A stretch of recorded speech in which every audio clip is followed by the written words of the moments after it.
அனைவருக்கும் வணக்கம். இன்று மார்ச் 21ஆம் தேதி வியாழக்கிழமை. இந்து தமிழ் நாளிதழோட எக்ஸாம் பாயிண்ட் ஆஃப் வியூவில் பார்க்க போகிறோம்.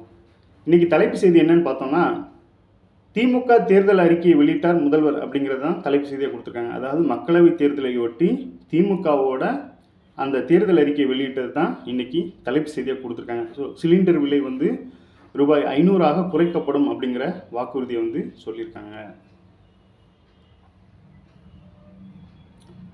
அடுத்ததா,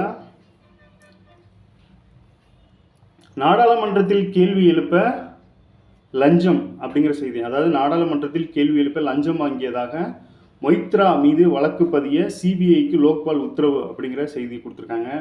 இந்த லோக்பால் நமக்கு வந்து சிலபஸ்லேயே இருக்குது அப்படிங்கிறதுனால அதோட இது கொடுத்துருக்காங்க. எக்ஸ்பிளனேஷன் என்னென்னா, பிரதமர், மத்திய அமைச்சர்கள், எம்பிக்கள் மற்றும் மத்திய அரசு ஊழியர்கள் மீதான ஊழல் புகார்களை விசாரிக்க அமைக்கப்பட்ட அமைப்பு தான் லோக்பால் அமைப்பு அப்படிங்கிறது. ஸோ என்ன நடந்திருக்கு அப்படின்னா, நாடாளுமன்றத்தில் கேள்வி கேட்கறதுக்கு லஞ்சம் வாங்கியதாக புகார் தெரிவிக்கப்பட்ட நிலைமையில் அவங்க மேலே சிபிஐக்கு வந்து லோக்பால் உத்தரவு ஒன்று பிறப்பிச்சிருக்காங்க அப்படிங்கிறது தான்.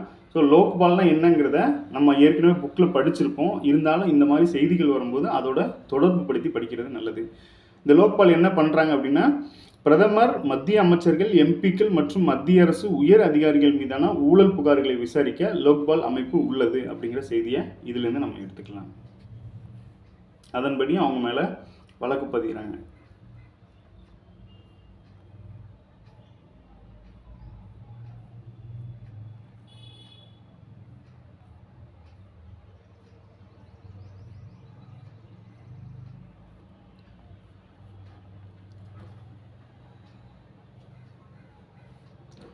இணையம் பக்கத்தில் இன்றைக்கி என்ன கொடுத்துருக்காங்கன்னா,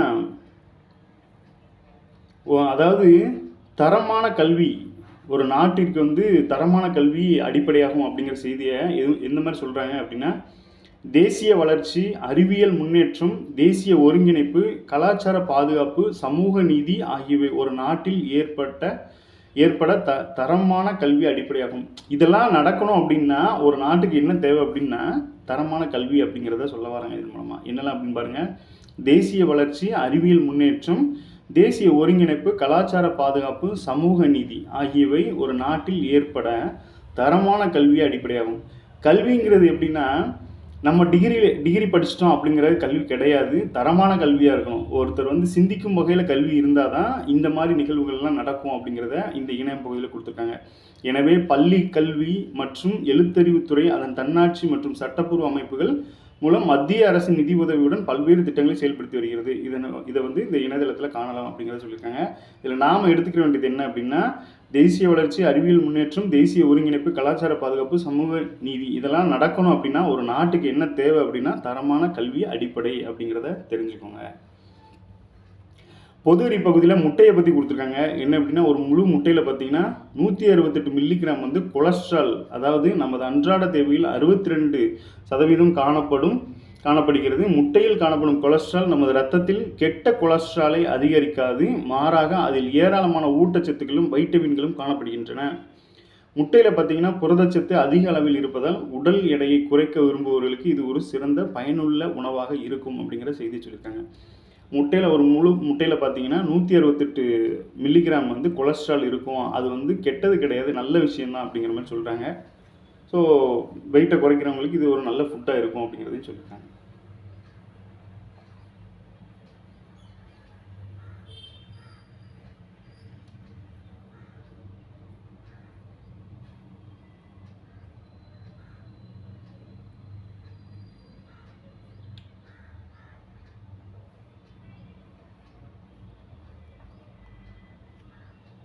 உலகின் மகிழ்ச்சியான நாடுகளோட பட்டியலை வந்து வெளியிட்டிருக்காங்க. அதில் பார்த்தீங்கன்னா ஃபின்லாந்து வழக்கம் போல் முதலிடத்துலையும், இந்தியா வந்து 126வது இடத்துலையும் இருக்குது அப்படிங்கிற செய்தியை கொடுத்துருக்காங்க.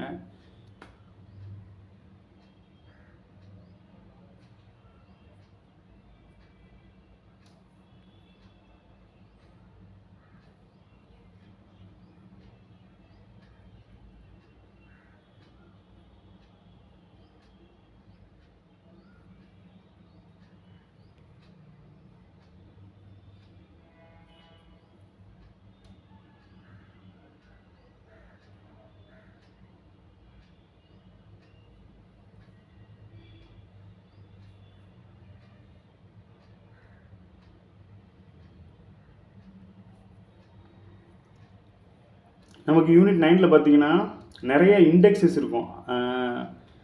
HTI அந்த மாதிரி நிறைய குறியீடுகள் வந்து இருக்கிற நிலைமையில் இப்போ பாருங்கள், உலகின் மகிழ்ச்சியான நாடுகளோட பட்டியலில் ஃபின்லாந்து வந்து முதலிடத்திலும், இந்தியா வந்து 126வது இடத்திலும் இந்தியா இருக்காங்க அப்படிங்கிறது. இதை வந்து அந்த கணக்கெடுப்பை எடுத்தது யாருன்னு பார்த்தீங்கன்னா, ஐநாவின் ஆதரவுடன் ஆண்டுதோறும் உலகின் மகிழ்ச்சியான நாடுகள் பட்டியல் வெளியிடப்படுகிறது. ஒவ்வொரு நாட்டிலும் தனிநபர் வருவாய், சமூக ஆதரவு, சுகாதாரம் உள்பட பல்வேறு அம்சங்களின் அடிப்படையில் இந்த பட்டியல் வெளியிடப்படுகிறது.